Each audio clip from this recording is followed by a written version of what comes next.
All right, moving along with our next presenter. This is Mr. Steve Mulhasey. He's going to be talking about the improvisation etude.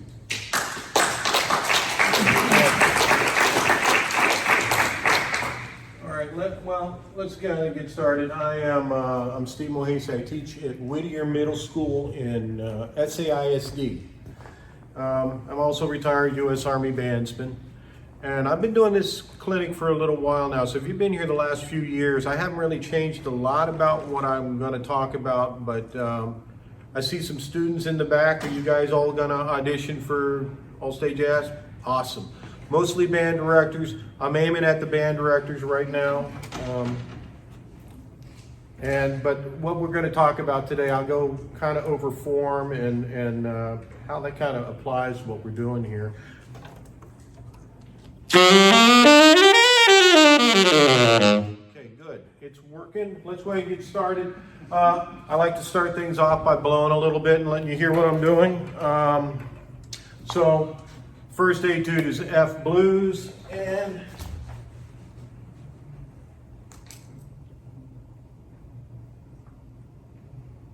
here we go. 1, 2, 1, 2, 3.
So that's the F blues.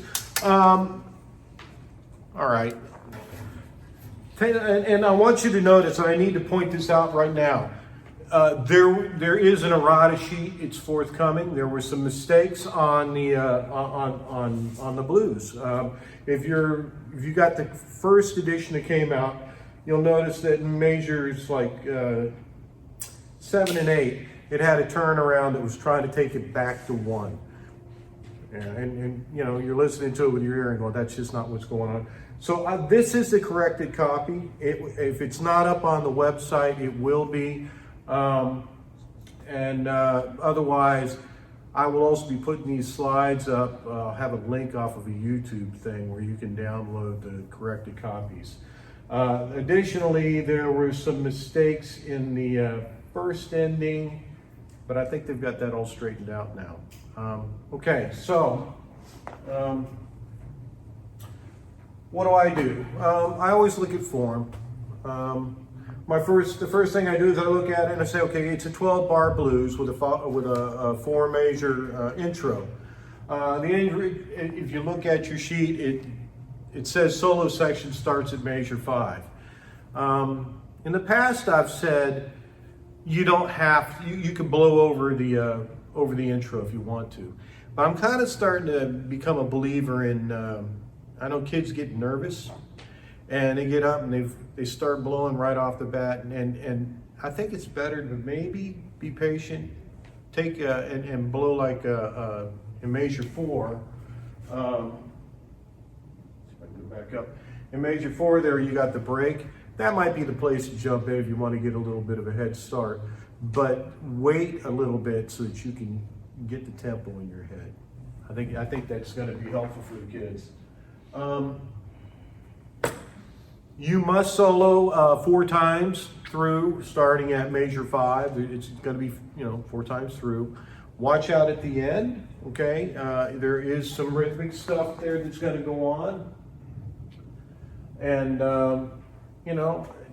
I think it would be helpful for you to kind of plan for that as a soloist and point that out to your kids, that they're going to hear that rhythm there. They're blowing and blowing and blowing and blowing. When you get to the end there, you look out for it and do something with it rhythmically to kind of complement what that rhythm section's doing. Step 2, memorize the changes. Okay, well, 12-bar blues, it follows a particular, it follows a typical form.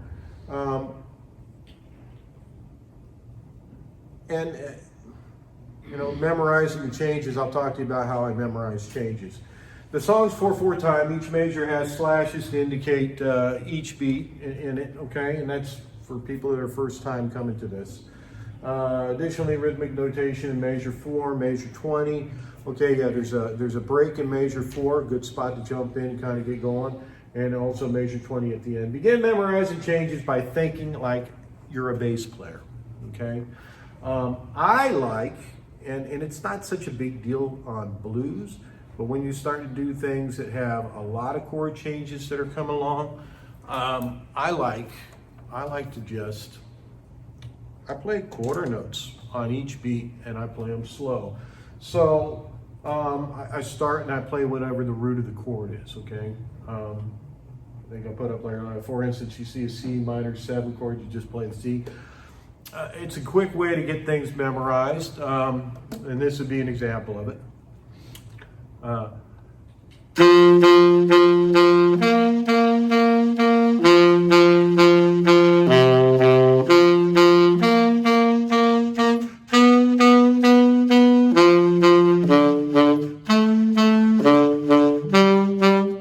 Along that lines, okay?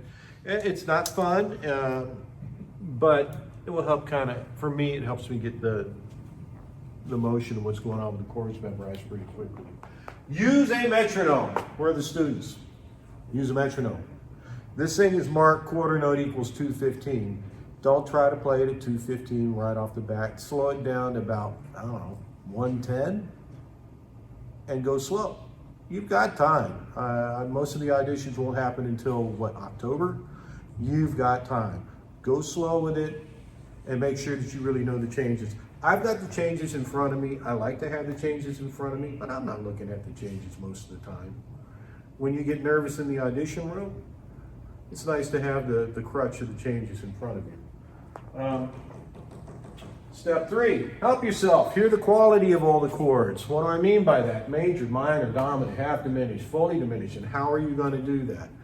The thirds and the sevenths of every chord is going to tell you whether it's major, minor, dominant, what's going on with it. So here's how I do that. I just start by playing thirds and sevenths of each chord, just like what I did with the quarter notes. I might just do that.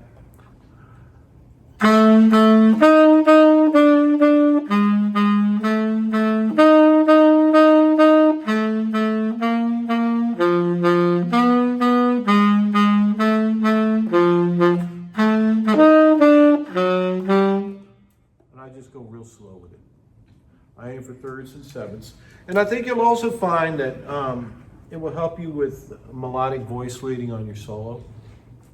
In the end, we don't improvise scales, we improvise melodies. And that's going to help you get that nice smooth voice leading when you're trying to make a pretty melody, okay? All right, step 4. Okay, in measure 10, and I got to get better with this. In measure 10, you've got a passing, fully diminished chord there. Mark that measure, okay? Make sure you mark that. And in measure 12, it's got a half diminished, minor 7, flat 5, or half diminished chord going to a 5, 7, flat 9, back to a dominant, back to a minor chord. Mark that, because we've got a minor 2-5, minor 2-5-1 happening there. So mark that. That's not something you guys are doing a whole lot of, playing those minor 2-5s. That's one you're going to want to mark in measure 12. mark the 2, 7, 5, 7, 1 and measure 8 and 9. That's the turnaround that's taking you to the 4 chord there in the blues progression. And every time you see those 2 5s, you're aiming for those things, okay? And then first and third endings, 15 and 16, for 1 through, mark that. That's the turnaround bringing you back around on the chorus. Those things, those are your anchor points. That's what you're looking for when you're blowing along so that you know where you're at. Okay, scales you can use. You can use a blues scale, right? I think that's one of the first ones we learned to do.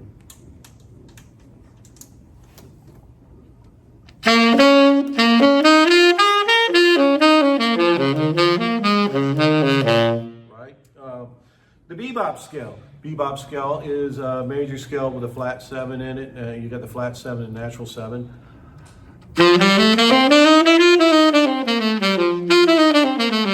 Right? You can use pentatonic scale. Use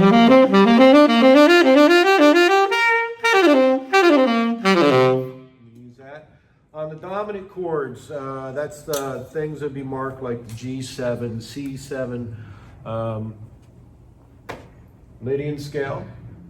And I'm not going to go a whole lot into this, explaining the theory behind it. Ask your band director.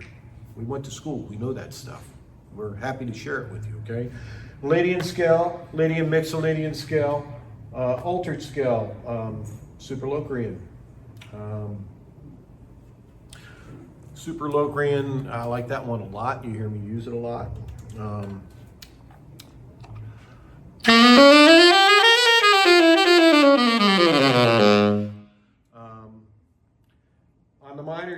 the minor chords, Dorian scale, and half diminished chords, Locrian, fully diminished scale, half whole. When you're and then tritone substitution. Your band directors can tell you all of that stuff and explain it all to you, okay? But, okay, so dominant chords, Lydian scale. Oh, I'm sorry, Lydian scale.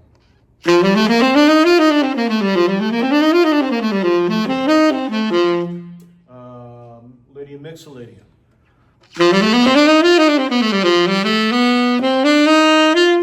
And then the altered scale, Superlocrian.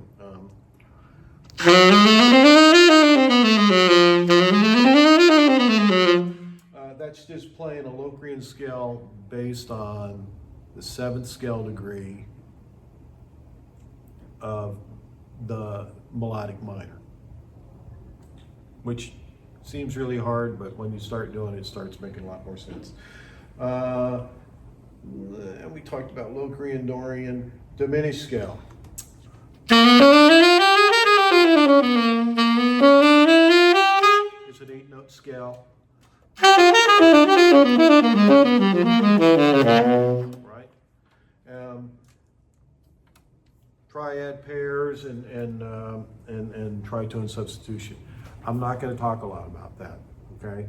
I will say it's readily available out there. I know a lot of you guys visit the Chad LB stuff, and yeah, I mean, he goes into great depth, way better than I can about it. But it's all out there, okay?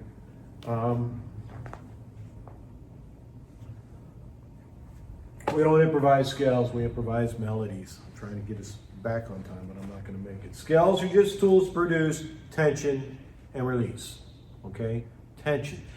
Playing outside, you know, it gets the listener, it's a lot of tension, but then there's the release. And that, I mean, even with just 2 5 1s, the 2 to 5 to 1 thing is producing the tension and the release, okay?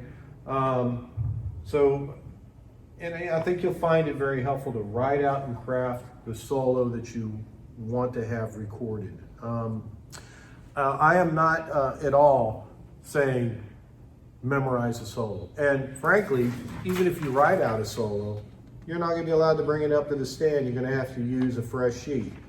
I think that crafting some ideas while you're practicing this, if you get an idea and you really like it, write it down, okay? Write it down and practice it a lot. It will become part of your vocabulary, and it will become part of what you play, okay?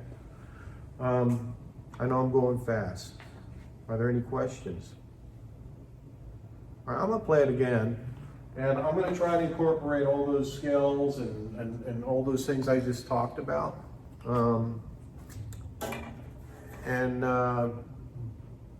Sit back and enjoy. Hopefully enjoy. Hopefully it's not gonna, never know. You guys are kind of quiet for this time of day.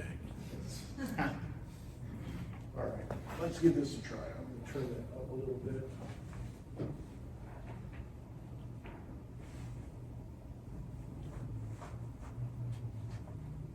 One, two, three. Wow, it's loud.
Too loud, but did it wake everybody up? Let me turn that down just a little bit.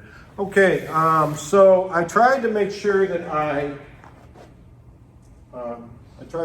put some blues scale stuff in there. I tried to put some pentatonics in there. I gave you a heavy dose of diminished scale and super Locrian stuff, and I tried to sneak in triad pairs to help build.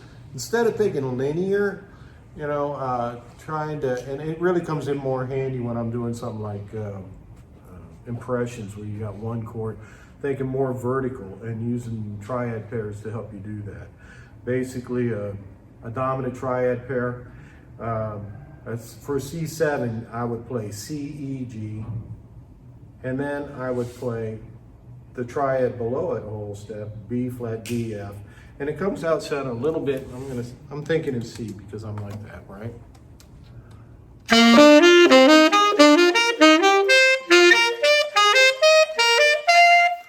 And it helps you kind of get a little more vertical improvisation going on. I'm gonna move on, and I'm trying hard not to do this, but I did this last year, so she's kind of used to it now. Let's look at the next thing. There will never be a letter U. This is There Will Never Be Another U. Jazz standard. Who wrote it? Does anybody know? Never Be Another U. It wasn't Jerome Kern, was it? I don't know. So this is Never Be Another U. And I'm going to blow through this thing for you real quick and give you a demonstration. I will try to use all the things that we already talked about. I mean, the things I talked about on the blues are the things that I'm going to use blowing over this, okay? So here's Never Be a Letter U.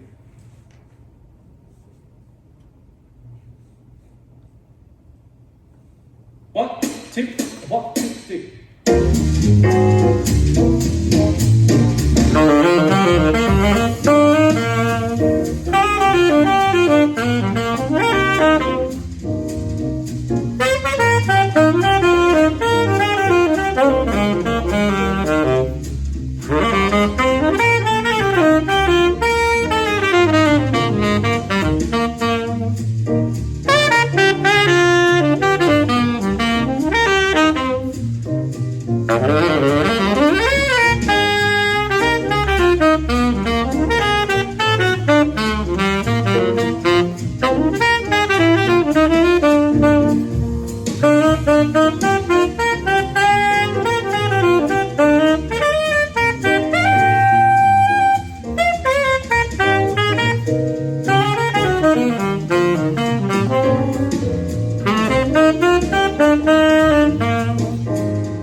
kind of looking back at what we talked about and my process for going through it, I analyzed the form, okay?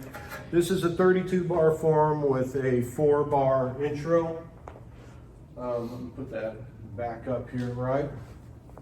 4 bar intro, 8 measures here, 8 measures there, 8 measures here, 8 measures with the 2 endings, okay? It's an ABAC form. If you look at, and when I say ABAC, I think it's worth noting, please don't confuse, do not confuse A and B with what the rehearsal marks are on the page, okay? The first chorus is marked A, the second chorus is marked B. What I'm talking about is these first 8 measures here, and this is for the students, okay? These first 8 measures here, that's an A. And these first 8 measures up here in this other chorus, that's an A. And if you notice, they're exactly the same. So once you practice the first 8 measures and you know it, guess what? You know 50% of the song. You've got 50%, okay? The second 8 down here, that's one idea. When you look over here, and you'll notice the first 4 bars or so of that B section that I'm calling B, the first 3 measures, they're exactly the same. If you've got the, I don't know, the first 12 measures memorized, you've got 75% of the song under your fingers, okay? Now, we call this a C section because about 50% of the material there is different than that first B section over here, okay? So that's what I'm talking about when I'm talking about form, okay? I analyze the form, and when you first look at it, it's going, what, 186 beats per minute or something. It's going super fast. It can be pretty daunting, but I think if you really take and dig into the music a little bit, you're going to find that really there's only about, if you know 12 measures, you know 75% of what you're looking at, okay? So don't let this thing scare you off.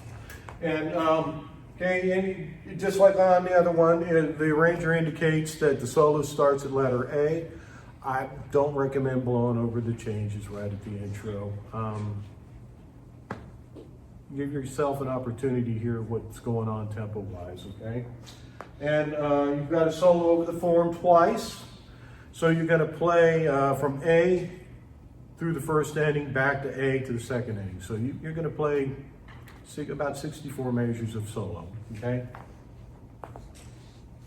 Step 2, memorize chord changes. Well, you know, luckily, there's not a whole lot going on here. It's mostly, you know, we've got 1 chord per measure, you know, all the way until we get to the first endings. So it's going to be kind of quick for you to kind of get those changes memorized, all right? But I would do like what I showed you before. I would start by playing the root and playing and getting and thinking the note while you're playing it too, right? I'm not saying the think method. I'm saying think about what note you're playing. Start memorizing what chord it is, okay? Then I would move on to thirds and sevenths so that I can hear the quality of the chord. Is it major? Is it minor? Is it dominant? Is it diminished? Is it half diminished? What is going on? Those thirds and sevenths are going to guide you on that. Use a metronome. Don't try to come out of the gate blowing super fast.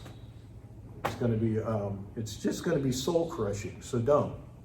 Go slow. Go slow. You've got time. Help yourself hear the quality of the chords. I just talked about that.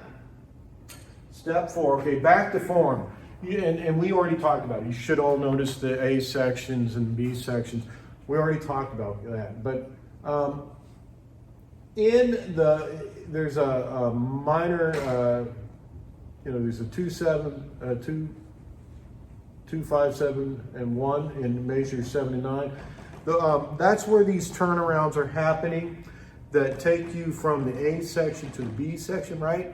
And mark those. Anywhere you see 2, 5, 1s, mark them. Mark all of those 2-5-1s. Those are important. That's way more important than some, I don't know, I'm looking at the B flat part, F major 7, whatever. You know, I can do that with my scale. But when I get to major 11 and 12, okay, that's where that first turnaround is. And that's also going to be the first spot that the judges are going to know. Do you know what you're doing? Are you hitting those turnarounds? And you should also notice that, okay, we talked about that. First three measures of the B section and the C section are the same. We already talked about that. Looking only at the C section though, this is where, you know, this is kind of where the interesting stuff is. I was talking with one of the sax players here in town, Bill King. You know, I was kind of complaining. I was like, "Ah, man, there's not much going on, and there's not a whole lot of changes to hit and all that." And he says, "Oh, I don't know that first and second ending on this. Yeah, that's interesting stuff." So what we're talking about is here. You're going to start seeing. You got like a minor 7 flat 5. You know, half diminished here, and you would expect this to resolve here. That's where it's going. It's going to that G minor, right? It's a minor 2-5-7, but it's going to be suspended. It's going to be held off for a measure. You've got the E flat 7 and all that. Look, that's the most interesting part of this song. I think chordally and for a soloist. So mark those first endings, okay? And that's going to be the spot to get to right away when you start practicing it.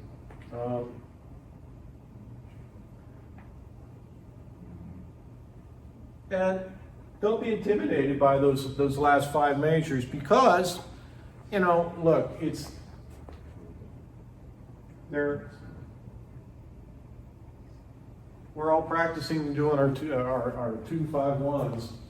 It's all just 2-5-1s. This one's a little bit different because it's being, you know, you've got that, it's extended there, but 2-5-1, 2-5-1, 2-5-1, right? It's all 2-5-1s, okay? Now, if you're really struggling, you're like, I don't know what to do here, well, 2-5-1, learn your G minor scale. 2-5-1, learn your F minor scale. 2-5-1, learn your E flat major scale, and that will get you through it, okay? So I'm gonna stop here. Same scales as before, okay? Important to use practice slow. You might find it helpful to write it out. And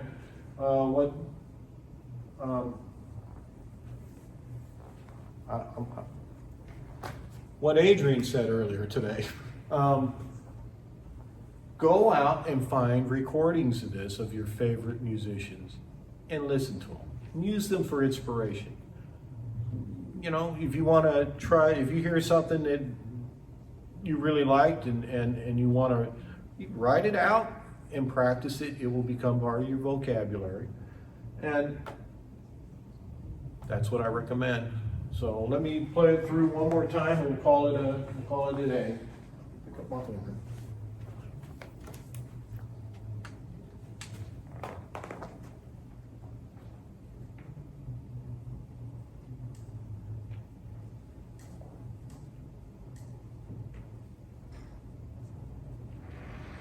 One, two, 1, 2, 3.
All right.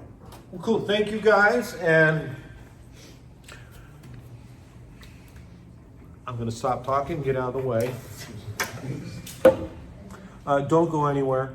It's nice and it's air conditioned in here. This is the best clinic here, right? You come in, you hang out. When I first walked in, we had the lights down really low, so you thought you were walking into a club. But come in here and enjoy this, and tell your friends to come in here, all right? Even, it doesn't matter what instrument's being presented. It's all great information.